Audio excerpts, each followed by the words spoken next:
The Guadalupe Dance Company is multifaceted. It has many faces, but its core is based in the beautiful tradition of Mexican folk dance, Mexican folkloric dance. And so it stems from there, preserving our culture, preserving that history, the traditions of the music and the dance.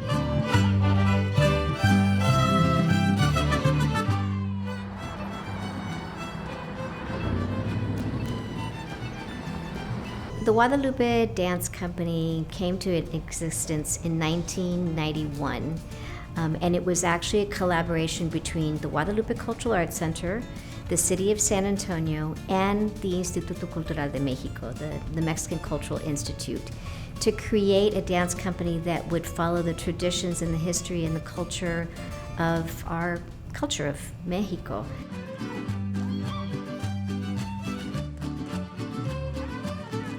There's different stories that we tell. There's the history, the tradition, and the cultures that we try our best to represent that are directly from Mexico.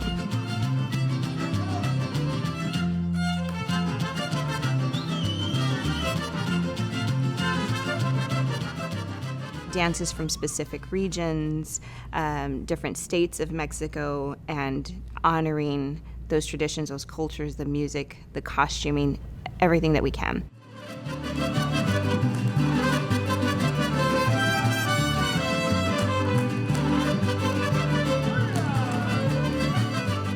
I started in high school. They had a folklorico program, and I had just come from Mexico, having the cultural shock from being in a different country, a different language. Knowing that they were offering folklorico dance classes in high school was to me almost like the light in the darkness. La danza para mí es algo que me conecta a mi tierra.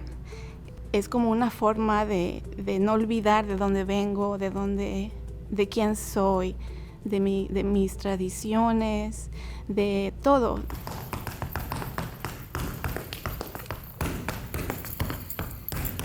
I started dancing when I was at UT years ago.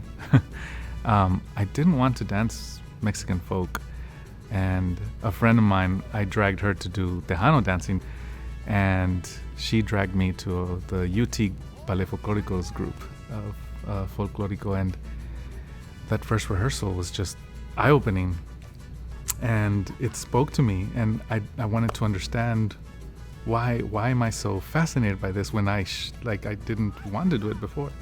And I think it was the tie to my Mexican culture. I wasn't too aware of the different styles of dance. I remember I just thought it was the Jalisco big dresses and the charro outfits with the big hats for the sombreros for the men. And that's what I thought folklorico was. It wasn't until I joined and started learning that Mexico has several states, and every state has their own style, and every region has their own costume and colors and native dress, and then even learning about even Aztec, like more indigenous dances, like that just opened up a whole new world for me.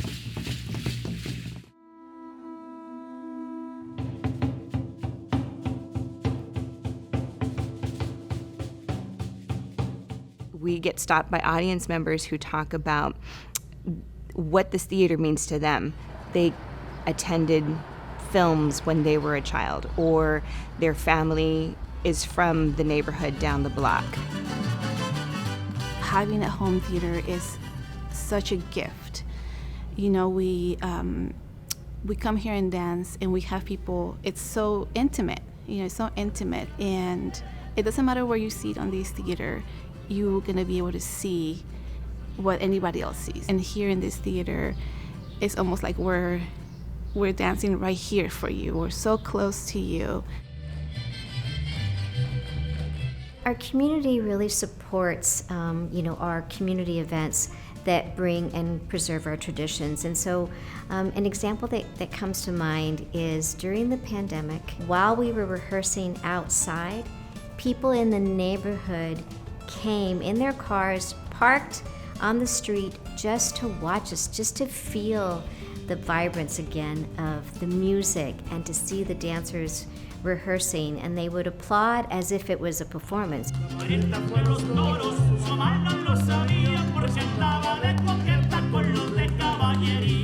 The interest is there. There's so much happening, and it's not just in San Antonio. I mean, it's almost now national.